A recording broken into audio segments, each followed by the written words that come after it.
ভাইয়া ধোয়াটা অন্যদিকে দিলে হয় না? ওই অন্যদিকে ছাড়বো মানে? কি হইছে? ভাই ওর কত বড় সাহস, ভাই ধোয়া অন্য জায়গায় ছাড়তে কয়? ভাই কেডায় ভাই ধোয়া অন্যদিকে ছাড়তে কয়? দেখ কি এই ছেলেটা থাপ্পড় দিল।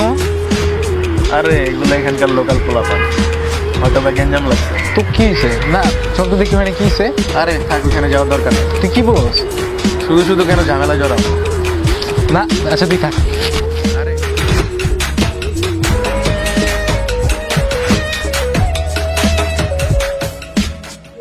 ভাই থাপ্পড় দিলাম কেন? তোর কাছে আমার কৈফিয়ত দিতে হইব, তুই কে? ঠিক আছে সরি ভাই, মাফ কর।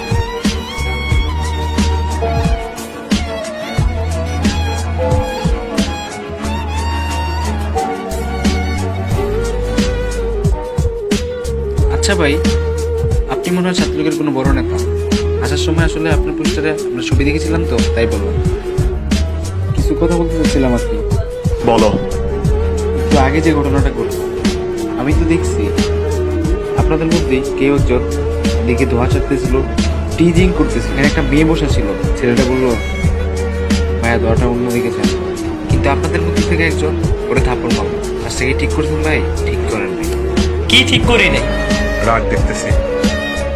ছাত্রলীগ খুব সুন্দর সুসংগঠিত একটা সংগঠন, কিন্তু আপনাদের মতো কিছু ছাত্রলীগের কারণে আমরা পুরো বাংলাদেশের ছাত্রলীগের উপর একটা কলঙ্কের ছাপ বসিয়ে দিই। ছাত্রলীগ কি আসলেই খারাপ? না, খারাপ না। ছাত্রলীগ আসলেই ভালো একটা সংগঠন। ছাত্রলীগের মানে কি? ছাত্রলীগ হচ্ছে একটা সংগঠন, যে সংগঠন ছাত্র সমাজের অধিকার নিশ্চিত করবে। কিন্তু আপনারা কি করছেন? এটা এটা এটা কি ছাত্র সমাজের অধিকার নিশ্চিত করা? আপনি দলগুলো নিয়ে প্রিজিং করছেন, এটা কি ঠিক হচ্ছে? আমি নিজেও একজন ছাত্র, কিন্তু আপনি একজন বড় ছাত্রলীগের লোক। আপনার সামনে আপনার ছেলে টিজিং করছে, আপনি কিছু বলছেন, এটা কি ছাত্রলীগের বৈশিষ্ট্য? অবশ্যই এটা ছাত্রলীগের বৈশিষ্ট্য। তোর কাছ থেকে কি আমার ছাত্রলীগের বৈশিষ্ট্য শিখতে হবে? না ভাই, বৈশিষ্ট্য শিখবেন কেন? এখন তো আপনি পরিপূর্ণ একজন নেতা। আপনি মন চাইলে আজকে এখানে ইফটিজিং করবেন, মন চাইলে ওইখানে ইফটিজিং করবেন, যেখানে সেখানে মেয়েদের উত্তক্ত করবেন, কেউ কিছু বলবে না তো। আপনার দলবল নিয়ে যেখানে মন চায় সেখানে যা মন চায় তা করবেন, আপনার তো আর কেউ কিছু বলবে না, কারণ ক্ষমতা আছে আপনার কাছে। অনেক বেশি কথা কয়ে লাইছ তুই। ভাই এটা ছাড়েন, এটা ছাড়েন। আমি এখানকার কাউন্সিলর, ক্ষমতার টাকা থাকলেই সেটা সব জায়গায় দেখাইতে হয় না, সব সময় এটা মাইন্ডে রাখবে।